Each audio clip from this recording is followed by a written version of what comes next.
आपल्या आरक्षणाची चळवळ उभा करून गेले ते कैलासवासी अण्णासाहेब पाटील यांना मानाचा मुद्रा आणि 10x15च्या रूममध्ये झोपलेल्या मराठ्याला जागा करण्याचं काम केलं.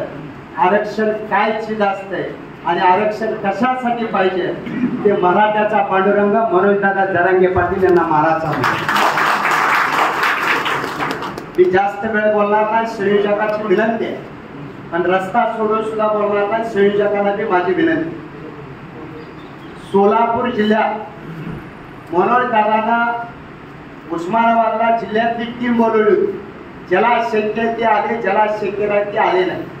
पण मनोजदादांना सांगितलं की आपल्या मुलीचं किंवा मुलाचं लग्न कसं असतंय तशी माणसं गोळा करावं लागते की मराठ्याच्या लोकांनी जागा व्हावं लागतंय. इतर जातीची लोक 39 लोक राहतात एकत्र झाली, पण 50 वर्ष आपण राज्य केलं पण आपण अजून एकत्र येत नाही. ही खंत आहे आपल्या मनामध्ये सामान्य लोकांना. आरक्षण ही काळाची गरज आहे. आरक्षण ही फार अत्यंत गरजेचं आहे. कारण आरक्षणाला मोहोळ तालुक्यात आमदारी म्हणून गाव आहे. कुणबी सर्टिफिकेट नसताना त्या पोराचा 18 मार्काने ओपनची लिस्ट ज्यादा होती, मायनस ओबीसीची 18 होती आणि त्याला कुणबीचे सर्टिफिकेट 15 दिवसांनी मिळालं. PSIच्या परीक्षेमधनं हुकला. त्याचा बाप त्याच्या आईला त्याला किती वेदना होते ते त्याची एक बार गाठ घ्या. तुम्ही हलक्यात घेऊ नका सरकारला. सरकार ही गेंड्याच्या कचड्यासारखं आहे. आपल्याला कुणाची देणं घेणं नाही ना. आपण शिवसेनेचा ना भाजपचा ना काँग्रेसचा ना आपण राष्ट्रवादीचा. आपण फक्त इथं मनोज जरांगे पाटलाचं नेतृत्व मान्य करायचं आणि मनोज जरांगे पाटलाच्या नेतृत्वाखाली काम करायचं. कोण कोणत्या पक्षाचा याच्याशी मला देणं घेणं नाही. पक्ष कुणाच्या दावणीला किंवा कोण पक्षाच्या दावणीला ह्याच्याशी महत्व नाही. या सोलापूर जिल्ह्यात पुणे, कोल्हापूर, सातारा, सांगली, सोलापूर या जिल्ह्यात आतापर्यंत मराठवाड्यानंतरचे आंदोलन सोलापूर जिल्ह्यात झाले आणि सोलापूर नंतर मोहोळ तालुक्यात आक्रमक आंदोलन झाले. पण ते कुठल्याही राजकीय पक्षाच्या विरोधात असू द्या, मराठ्याच्या प्रत्येक मुलाने तिथं शेड्यूल ठोकलेला आहे. पण मी जास्तीत जास्त एवढी विनंती करतोय, गटबाजी ही बाजूला सारा, कुणाचंही घेणं देणं नाही. आपल्याला मनोज जरांगे पाटलाचं नेतृत्व टिकवायचं आहे. कोण मिठाला खडा टाकत असेल आरक्षण मिळेल. मनोज दादाने सांगितलंय आरक्षण घेतल्याशिवाय मी माघारी सरणार नाही.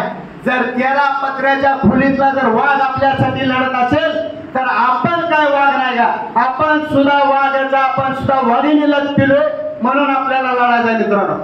गटबाजी अजिबात करायची नाही. ही सरकारच्या विरोधात आंदोलन आहे. सरकारमध्ये कोण आहे? आपली बाजू विरोधी पक्षाची बी घेत नाही, सत्तेधारी बी घेत नाही. आपल्याला झुलवत ठेवलंय. एखाद्या बंगल्यात राहायला माणसं नसते ती पाळणा असतोय, वारा आल्यानंतर पाळणा हसते, तशी मराठ्याची गत करायला लागलेली. पण मराठ्याला सरकारनं सुद्धा हलक्यात घेऊन अशी माझी विनंती आहे. माझी इथं जिल्ह्याच्या समन्वयकाला एक विनंती आहे. आमच्या भागातली बेगनपूरची लोक आले तिथं, माऊली दादा असतील, राजनभाऊ असतील, देशमुख सर असतील, लाडे वकील असतील, की त्या लोकांचं म्हणणं आहे इथून पुढे मनोज दादांना उपोषण करायचं नाही. कारण आम्हाला 12x15च्या खोलीतला स्वस्तातला आणि प्रामाणिक नेतृत्व मिळालंय. त्यामुळे आम्हाला त्या नेतृत्वाची गरज आहे, आरक्षणाची गरज आहे. आमच्या पोटाला जन्माला आलेल्या लेकरा बाळाच्या आरक्षणाची गरज आहे. म्हणून तुम्ही एक विनंती करा, तुम्ही जसं सांगेल तसं मोहोळ तालुका तयार आहे. पण आमची एक विनंती आहे संयोजकाला की आपण तांदळाच्या पिशव्या भरू, प्रत्येकाच्या गावात येऊ, एका झडपी गटातला एक गट करा, त्याच्या खाली पंचायत समितीचा गण करा, त्या गावातल्या 4-4 गावं वाटून द्या. त्याशिवाय लोक येत नाही ते. आणि लोकही पश्चिम महाराष्ट्रात सोलापूर जिल्ह्यानंतर कुठेही असा मोर्चा झाला पाहिजे, असा आपल्याला मोर्चा करायचा आहे.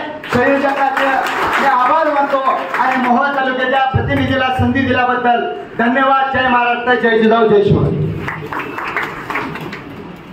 जय जिजाऊ सर्वांना. मी सचिन काळे करमाळ्याहून आलोय.